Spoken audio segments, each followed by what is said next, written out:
Olá pessoal, tudo bem? Professor Márcio aqui, minha esposa Leila, e hoje a nossa aula vai ser em cima de perguntas que vocês sempre fazem, né? Que eu venho anotando durante as aulas. E vou responder aqui, com certeza essas perguntas vão cair na nossa prova do quarto bimestre. Então, parte da nossa prova, da nossa avaliação, vai ser em cima dessas questões aqui, tá? Eu separei mais ou menos pela faixa etária que vocês estão. Então, o pessoal de sexto, sétimo ano que costuma me perguntar, o pessoal de nono e oitavo que costuma me perguntar, e eu vou responder de maneira sucinta. Maravilha? Então vamos lá. Primeira pergunta, a Leila vai ler, aí eu já respondo para vocês. Professor, qual o melhor horário para fazer as aulas? Essa pergunta eu recebi do pessoal do sétimo ano. E o que acontece? Não tem um melhor horário. Existe o horário que você se sente bem e o horário que você tem tempo para praticar.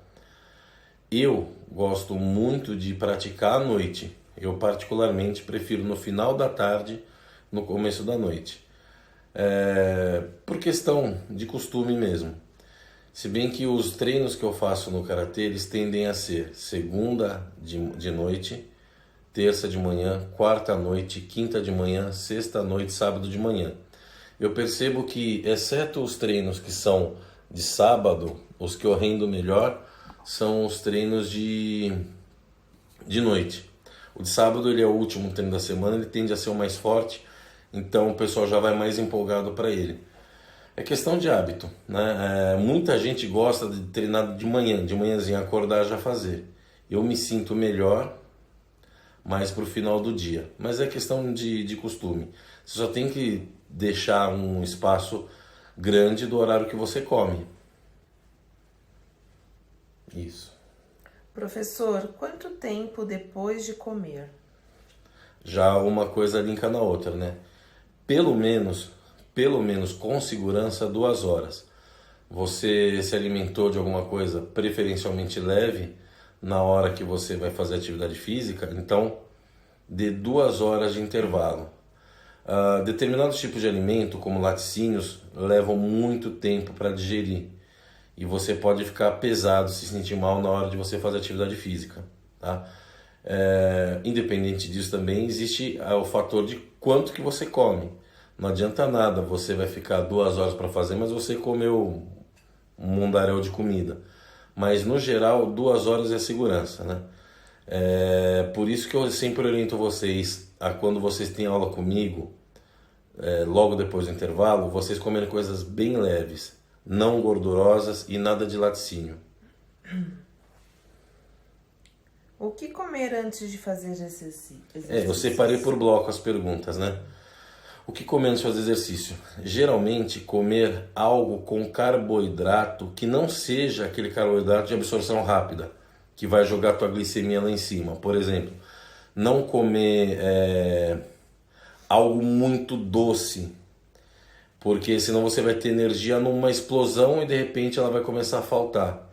É interessante você comer uma barra de cereal, uma meia hora, 40 minutos antes do exercício. Professor, mas você não falou que a gente só pode comer até 2 horas antes? Sim, mas se você sabe que seu treino vai ser um pouquinho mais puxado, não custa nada uma barrinha de cereal, que é algo de fácil digestão, você consumir antes do seu treino, né? Uma fruta, mais ou menos uns 45 minutos até 1 hora antes, por exemplo, banana é excelente você consumir antes do treino. A gente precisa alongar braços para jogar bola? Pergunta do pessoal do sexto ano. Sempre quando o pessoal do sexto ano começa a ter aula comigo, invariavelmente. Essa é uma pergunta que eu ouço. Mas eu vou jogar futebol, para que precisa alongar braço? Você corre.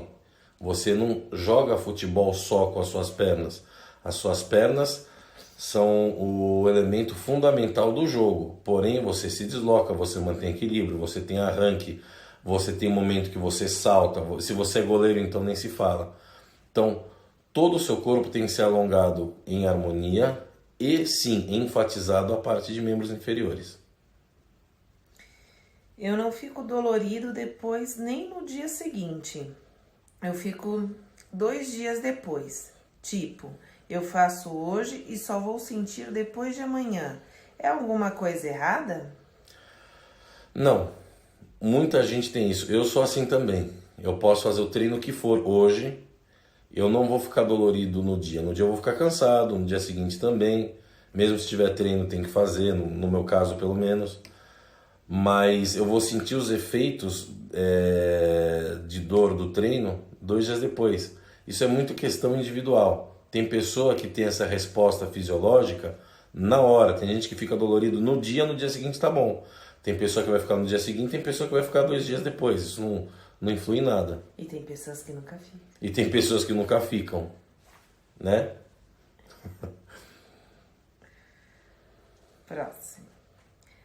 Tem problema se alongar 2 vezes por dia? Fazer seus exercícios de alongamento mais de uma vez? Os exercícios de alongamento, os que eu passei para vocês, são exercícios preparatórios para a atividade física. Eles são exercícios bem simples. Então, eles são padrão para a gente começar uma prática de atividade física no dia.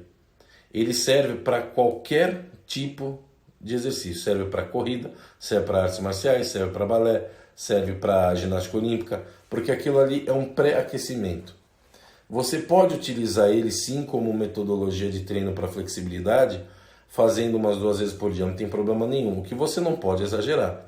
Você não pode fazer o exercício é 20 segundos, você não pode fazer isso 2 vezes no dia, cada exercício de alongamento você fazer 4, 5 séries de 1 minuto. Não, você vai fazer o que está lá no padrão. Se você fizer 2 vezes por dia não vai ter problema nenhum, porque vai dar mais ou menos 15 minutos. Então você vai fazer isso 15 minutos de manhã, aí depende se você vai fazer o exercício ou não, e você vai fazer à noite. Ou você vai fazer 15 minutos de manhã e você só vai fazer o exercício à noite, então você faz o alongamento de novo para treinar à noite, não tem problema.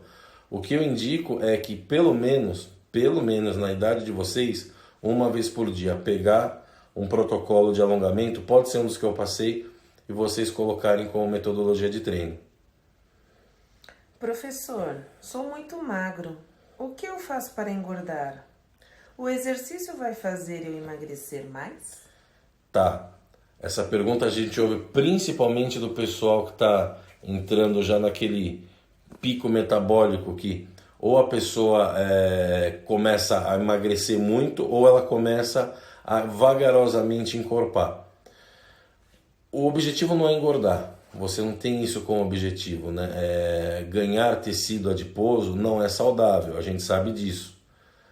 Estamos falando em questão de saúde, não estamos falando em questão de aparência nem nada. Eu, por exemplo, ganhei muito peso nessa pandemia e estou sofrendo para perder. Estou conseguindo perder, mas o objetivo não é ganhar, não é engordar. Eu entendi a sua pergunta. Você quer saber como você faz para encorpar. Encorpar se encorpa com o quê? Qual tipo de tecido essencial para quem quer ganhar peso? É o tecido muscular, é o tecido ósseo. Eu poderia chegar aqui e falar para você uma série de coisas que você deveria fazer, só que não cabe a mim, cabe ao nutricionista. O que é sabido você tem que fazer uma dieta compatível ao seu biotipo, ao seu somatotipo, à sua fisiologia, o seu gasto energético para a atividade que você faz. Por exemplo, a gente sabe que as atividades físicas, elas tendem mais ou menos a equilibrar o corpo do ser humano. Se a pessoa é mais magrinha, ela tende, com a atividade física correta, bem orientada, com suporte de nutricionista, um suporte nutricional, melhor dizendo, o que ela faz? Ela aumenta a quantidade de massa muscular, ela encorpa, grosso modo falando. Se ela precisa fazer algo para perder peso, ela faz uma atividade física direcionada a isso, com acompanhamento nutricional, que vai fazer ela ter uma redução da taxa de tecido adiposo, taxa de gordura. Então o ideal não é você engordar, o ideal é você ganhar peso em cima de massa muscular, massa óssea, em cima de tecido que não seja algo que vai te acarretar prejuízo no futuro. Meu pai falou que se eu fizer ginástica olímpica, eu vou ficar baixinha. Como fazer para não ficar? Não existe uma atividade física que te propicie alguma característica que envolva altura, né? A gente tem isso em mente, principalmente os antigos tinham isso em mente. Ah, vai fazer basquete que você vai ficar alto. Ah, vai fazer se você fizer ginástica olímpica você vai ficar pequena. Não. É que no geral a gente percebe que as pessoas que atingem um nível de rendimento alto em determinado esporte têm determinadas características físicas. Por exemplo, as pessoas que se destacam mais no basquete são as pessoas mais altas. Não é que elas ficaram altas jogando basquete.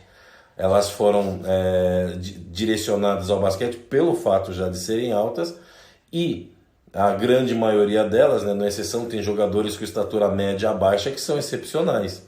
A gente até tem isso em exemplos na própria NBA. Mas não é comum, é muito incomum. Por questão de exigência do esporte, né? Então, não é que a pessoa vai fazer determinado esporte, vai crescer, vai fazer determinado esporte, vai encolher, ou vai travar o crescimento. A maior parte das pessoas da ginástica olímpica que chegam no nível de rendimento mais alto tendem a ser pessoas de estatura média para baixo. Mas isso não é uma regra definida. A gente tem ginastas que passam de determinada altura que, pro padrão de ginástica olímpica, já é alto demais. Professor, eu tenho 15 anos. Posso mesclar o karatê com musculação? Tá. Essa pergunta é do 9º ano. O que acontece? Sim, você já está numa idade que você consegue ter um ganho, e principalmente você vai fazer esse treinamento mesclado com um profissional em dias intercalados do karatê. Existem protocolos e professores que vão treinar no mesmo dia, mas assim, respeita o que é o teu objetivo no treino. Você quer ser um karateca, você quer ser um levantador de peso? Qual é o seu objetivo com o karatê? Qual é o seu objetivo com a musculação no karatê? Se o objetivo com a musculação no karatê for você melhorar a performance do karatê, aí a musculação, o treinamento de força, que a gente chama de musculação, ele vai ser algo acessório, ele não vai ser o principal. O principal é a modalidade que você treina, e a musculação, o treinamento de força, vai te dar o suporte para você melhorar o seu rendimento. Aí você faz sem problema nenhum, intercalado com um profissional certo, nada de um orelhudo te dando orientação. Vai numa academia certa, pega um professor e explica para ele o motivo qual você está fazendo a aula dele. Fala que você quer usar a aula dele como um trampolim para melhorar a sua prática no karatê. Existe uma infinidade de protocolos de treinamento voltado à artista marcial, principalmente começando em idade relativamente baixa. Qual o melhor suplemento para tomar? Comida. Na idade de vocês é comida. Ah, vai ter... Não, é comida. Eu falo por mim em artes marciais. Os lutadores do passado, de 150 anos atrás por aí, eles só conheciam comida.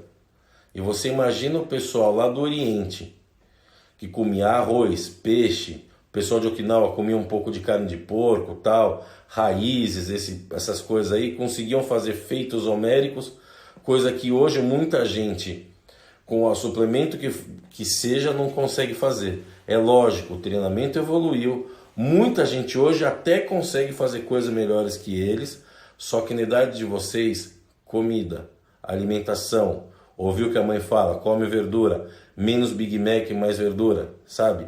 Menos fast food, mais qualidade na alimentação. Existem determinados tipos de sangue que vão se dar melhor com carne, outros determinados tipos de sangue que vão lidar melhor com verdura, outros que lidam melhor com alimento X, alimento Y. O que você tem que fazer é o seguinte: você quer melhorar o seu rendimento, você quer ficar mais forte, você quer crescer, você quer ter um rendimento melhor, procura um nutricionista. Se for o caso, se for a sua necessidade, para a sua especificidade, para o seu biotipo, se ele julgar necessário, se você estiver fazendo algo de alto rendimento e mesmo assim ele julgar necessário, aí ele vai te passar um suplemento para o que você queira fazer. No geral a melhor coisa é você comer bem, dormir bem, treinar bem. O sono, o descanso, o treino e a alimentação andam juntos. Você não vai conseguir nada colocando um lá em cima e outro lá embaixo. Pensa que é como se fosse várias teclas de volume que você tem que mexer, você tem que dosar muito bem. Não adianta nada você treinar que nem uma mula e dormir pouco, ficar jogando Fortnite até as 5 da manhã para você acordar às 7 no dia seguinte. Aí você vai treinar, você não vai ter rendimento. Você vai achar que não está sentindo nada, mas seu organismo está. Ah, você vai ficar só comendo bolacha e tomando Coca-Cola? Tudo bem, uma hora a conta vem. Você não vai ter o mesmo rendimento que uma pessoa que come normal. Então, comer bem, dormir bem, treinar bem. E se for o caso, casos excepcionais, aí você vai fazer uma suplementação disso baseado no que o nutrólogo ou nutricionista vai falar. Eu não posso falar. Por lei eu não posso falar. Eu faço acompanhamento? Faço acompanhamento.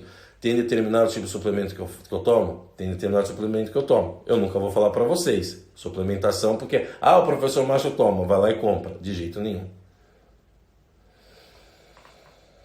E mais alguma coisa? Era isso? Acho que só isso. Então, espero ter respondido vocês. São questões que vocês vão falando. Até o fim do ano eu vou fazer outra compilaçãozinha dessas perguntas. E a gente se vê na próxima. Muito obrigado. Deus abençoe todos vocês.